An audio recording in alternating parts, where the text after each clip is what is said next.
Moby-Dick, home satellite dishes, and Colin Powell are all on this day. Welcome back to On This Day. Today's date is October 18th, 2022. It is the 291st day of the year. You got 74 days left. It is the 42nd Tuesday in the 42nd week and the 27th day of fall. There's 64 days left until winter, and today is Alaska Day, but we talked about Alaska Day last year, so we're going to look at National Exascale Day.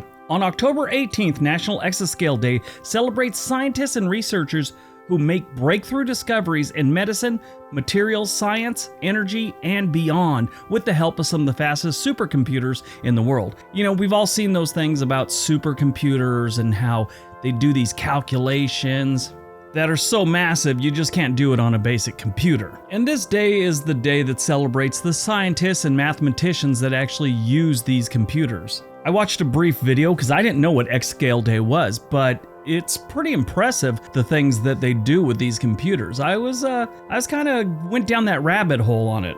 But National Exascale Day says they celebrate those who keep asking what if, why not, and what's next. Yeah, so scientists that use supercomputers get their own day. All right, let's see what else October 18th has given us. 1648, Boston shoemakers formed the first American labor organization. It goes back a couple years, huh? 1775, African-American poet Phyllis Wheatley is freed from slavery. 1779, the American Revolutionary War. The Franco-American siege of Savannah is lifted. 1851, Herman Melville's Moby-Dick is first published as The Whale by Richard Bentley of London. 1867, the United States takes possession of Alaska after purchasing it from Russia for $7.2 million. It's celebrated annually in the state as Alaska Day.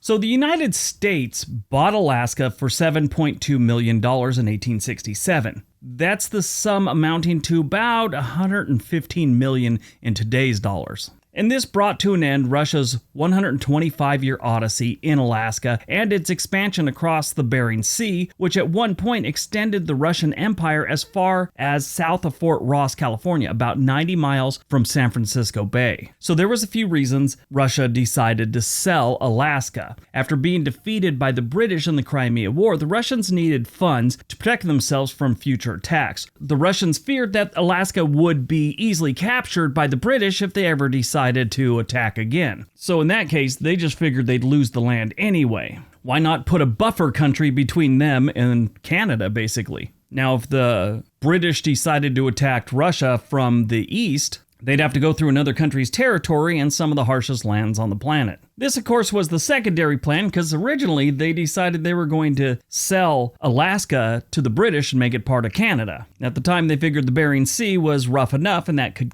give them a little buffer there too. The British kind of said, nah, we don't want it. And that's when the Americans stepped in. Now, it just wasn't the whole Crimea War and their problems with the British. Back in the day, living in Alaska was hard and a lot of the settlers didn't want to live there. The fur traders that had lived there felt that the otter population was completely gone and the fur trade really wasn't what it used to be. So they didn't see any value in the Alaskan territory. Now keep this in mind, it's before oil and things like that really became an issue for the world, so they didn't see the value. Now for 30 years, even the Americans were all, maybe this wasn't a good idea. They weren't making money, it was actually costing the United States money to own Alaska. And then in 1896, the Klondike Gold Strike happened, and that kind of changed everything for Alaska. It wasn't just the gold. The Americans were all, I wonder what else we could mine out of the land here. One thing leads to another, and on January 3rd, 1959, the United States welcomes Alaska as the 49th state. 1944, World War II, the Soviet Union begins the liberation of Czechoslovakia from Nazi Germany. 1945, the USSR's nuclear program receives plans for the United States plutonium bomb from Klaus Fuchs, the atomic spy, at the Los Alamos National Laboratory.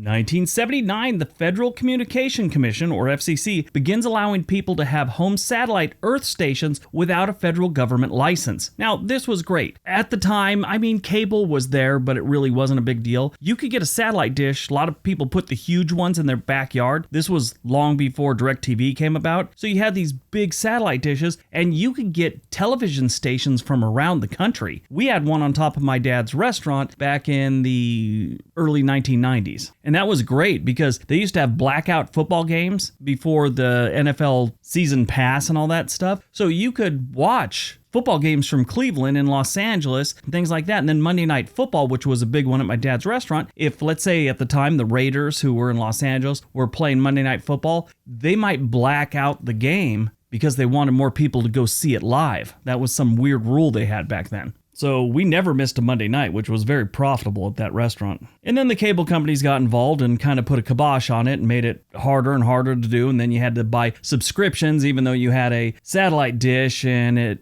just became a waste of time. Then DirecTV came about too, and now that's a waste of time. Movies released on October 18th, 2019, Jojo Rabbit. This is a strange little movie. It's kind of a comical twist on basically Hitler Youths. A young boy in Hitler's youth army discovers that his mother is hiding a Jewish girl in their home. This is based on a book called Changing Skies. The movie won an Oscar in 2020 for the Best Adapted Screenplay. This is a pretty good movie. I watched it. It's entertaining. It's not dark or ugly. It's dealing with Nazis, but it's just kind of humorous.